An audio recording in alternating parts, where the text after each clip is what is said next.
And too often, what we are going to talk about today, a real detachment, is confused with other types of things, such as manipulations, strategies, tricks like pretending detachment, making you think I don't care. How am I going to do it? Well, I'm going to take a long time to respond. I'm not going to talk to you about feelings. I'm going to confuse you. I'm going to make you jealous. I'm going to find ways that even though deep down I'm very committed to the outcome, that deep down during that process in which I try to influence you, I live in genuine anxiety because in the end, my energy is focused on how this is going to turn out, right? But I imply that no, I try to take advantage of this. Detachment, a real and therefore effective detachment, is not about this. It's truly about learning to focus our attention on our own existence. It's about truly understanding what my list of priorities should be and taking it seriously and not abandoning myself at the first person I finally meet. Because too often it happens that we meet someone and we believe that if we give our best and interpret giving our best as giving our full attention, it means making the maximum effort, always being attentive to this person, finding all the ways for this person to see what kind of partner we are going to be, how much we can do for and with them, how we can make their life easier, how we can contribute from our financial resources to our time, as I say. We put all our energy into it. If I put all my energy into ensuring that this goes well, what I will achieve from it is that all my effort will result in this going well. In that this person will not want to leave my life because of everything I am showing them, I can offer them, but it doesn't work like that. But the reality is that when you overexert yourself, when you overinvest, when you take another person and make them the center of your life, the protagonist of your life, this is not going to bring you closer to the person. This is not going to guarantee that this person will want a relationship with you. On the contrary, what this will do is push the other person away. Why? Because we interpret that overexertion as desperation. And desperation, far from attracting someone more and making that person want to be with me in a relationship, actually repels. What will happen is that the more effort you put in, the more you try at all costs to make that person, because you have decided that it has to be that person and you have to achieve it. You have to prove it to yourself and to the other, and it is essential, and your happiness depends on it.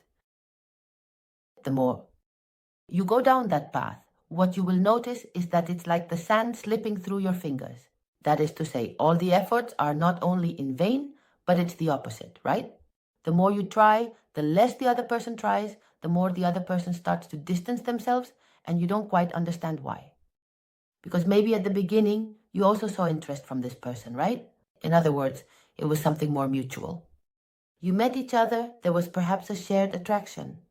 And it was from there that, at a certain point within you, the idea, the conviction arose that you wanted that person. You chose them. And the problem is that you not only chose them, but at the moment you chose them, you became obsessed. And as I say, your whole world stopped working or flowing as it had until then. And you started to live in some way for that mission you had internally decided, which is that I want to be with this person. And the thing is, at the moment, the other person starts to distance themselves.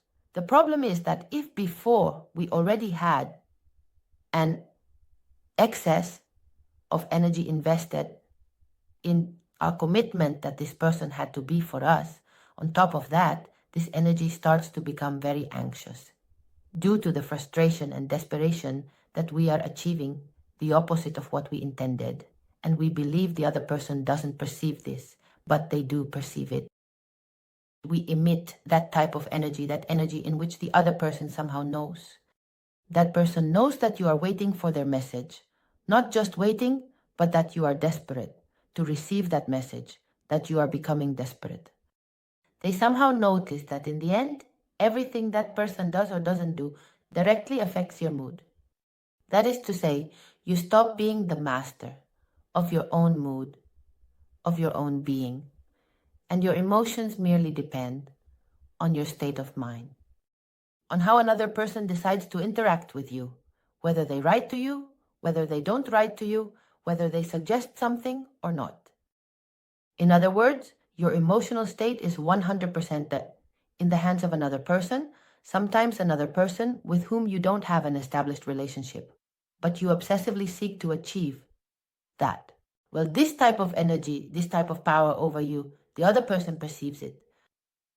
And far from, let's say, yes, there will be people who might enjoy this, but for most people, what will happen is that faced with this type of energy, they will feel overwhelmed by not understanding how it can be that with the little they might have given you, they have that control over you. It's an energy that, as I say, does not attract the person. You don't get what you want. And this is why today we are going to talk about the type of energy you need to go from pushing the other person further away to attracting them back to you, to becoming a kind of magnet that makes others want to approach you, seek you out, and want more of you. And the main key for you to be able to practice real detachment and not using tricks or faking it to achieve temporary results, but truly changing your energy sincerely, lies in the fact that you need to offer yourself confidence. You need to offer yourself confidence and security, because only then will you stop seeking approval from outside. All of this happens to you when you meet someone, having to try so hard, having to overthink, but every time you act, I am going to contact this person. You might contact them and overthink 100,000 times about what you are going to say, what the right message is, as if a relationship or making someone like you truly depended on choosing certain correct words. It's not like that. It's much more about how you feel. It's much more about how you feel and how you make the other person feel, about how you act at each step.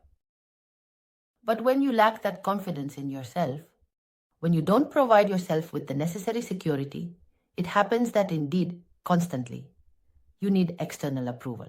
And it's that need for approval that leads you to doubt so much, that makes you believe you have to try so hard, because somehow, unconsciously, you feel you have to overcompensate. And moreover, you need that for this person to constantly be confirming what is there. That is to say, your constant searches are not always because you really need to be in constant contact with this person, but because when they are not giving you approval, when this person is not constantly confirming. And by confirming, I mean, if I write to you and you reply, you are showing me that you are interested. If I say something nice and you respond with something nice, again, I feel that everything is fine. That is to say, it is constantly seeking approval and confirmation that yes, that things are going well, that I am enough. Do you need? Before getting involved with anyone. Or if you really want to master detachment before getting involved, and thus be able to live in peace when you meet someone. So that meeting someone doesn't mean your world is shaken. That meeting someone and starting to have feelings for someone is not closely tied to living in stability. It's just that sometimes we don't realize. If you think about your last relationships, consider what type of person you are, right? Coming into contact with emotions for someone also gives you a certain fear. It becomes a real challenge because you know that in the end it implies that, right? Yes, there are beautiful parts. There are good parts. You like the thrill when you feel that person likes you too, but it already gives you a headache and panic just imagining all those times when you live that instability of sending a message and while waiting for this person to reply, sometimes even when nothing bad has happened yet, you start to fill with anxiety, right? When? When will they reply? Did I do it right? Will they say yes? Should I have really suggested we meet? Should I have waited? Or you wait, right? Will it come from that person? And if they don't say it, should I say it? As I say, it's a constant turmoil of doubts, insecurities. Time becomes torturous. And then, well, when you see or believe you have done things right, or this person gives you that external approval, That's when you feel that moment of fulfillment, of happiness. Sometimes we even believe that we keep getting into toxic relationships because of these ups and downs, when we haven't realized that these ups and downs arise from the fact that we have very little established sense of our own security and control. We need to acquire emotional stability. Being an emotionally independent person will allow you that freedom of choice, and above all, to live your relationships in a way, how can I say it? Much more calmly, much more relaxed. You just have to seek yourself. You first need to practice. Give yourself that confidence to understand above all that the opinion that matters is mine. And like yourself. And be in tune with yourself. And be happy with who you are. Not just with who you are, be happy with who you are, with how you live your life, with the things you do, so that you can be at peace first with yourself and then get to know. Sometimes we believe that detachment means making an effort so that others don't matter to us. That is to say, to be detached, I have to meet someone. And try not to get emotionally involved with someone.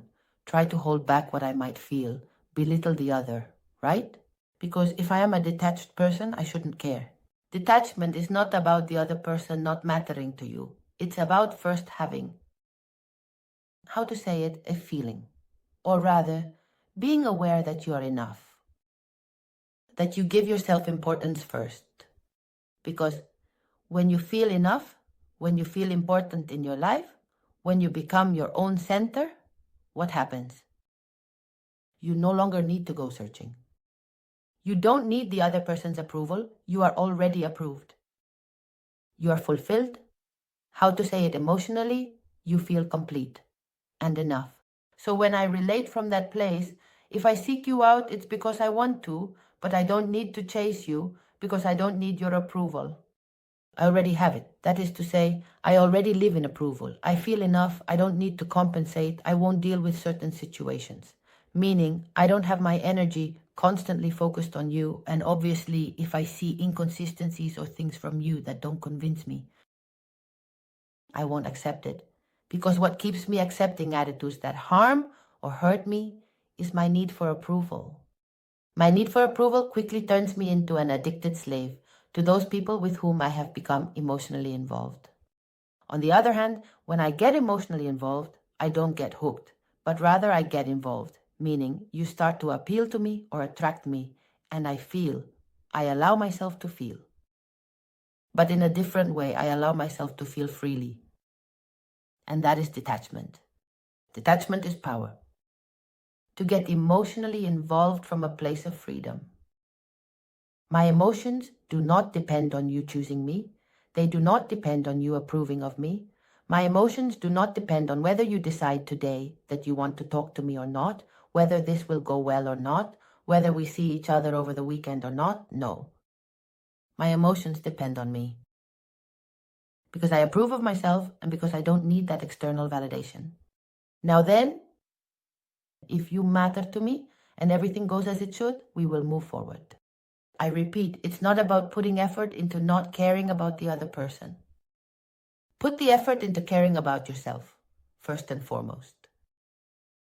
And when people perceive, unlike what we talked about before, that they don't have that control over you, they realize that you are happy, regardless of what they do.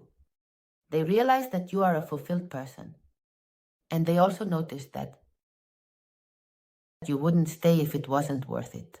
That is to say, that much talked about idea of, I don't need you, I choose you, is what arises in this context, where you don't need others because you're not trying to get anything from them, but as long as everything goes as it should and they inspire you, you choose them, yet they realize that emotional freedom you have.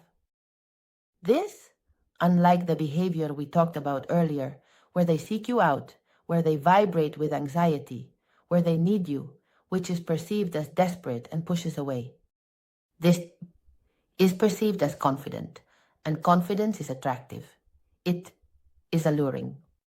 When a person realizes that you are happy beyond what this person can offer you, in some way they want to get closer to that happiness They want to strive to earn that place in your life. That's when people naturally seek you out more. They behave better, they want to spend more time with you. Precisely when they don't have that power you sometimes give them, believing that by being there at their expense, trying to control the situation, you will lead it and achieve the opposite.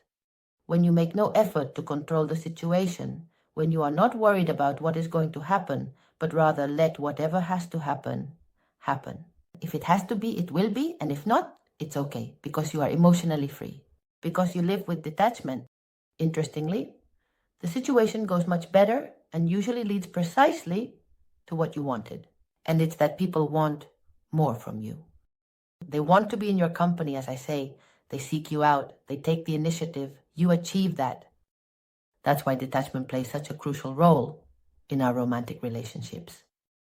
Well, I hope this video is helpful to you or that you liked it. If so, and you are not yet subscribed to the channel, I invite you to do so, to hit the bell, because I would love for us to see each other again very soon. And until then, as always, I send you a big kiss.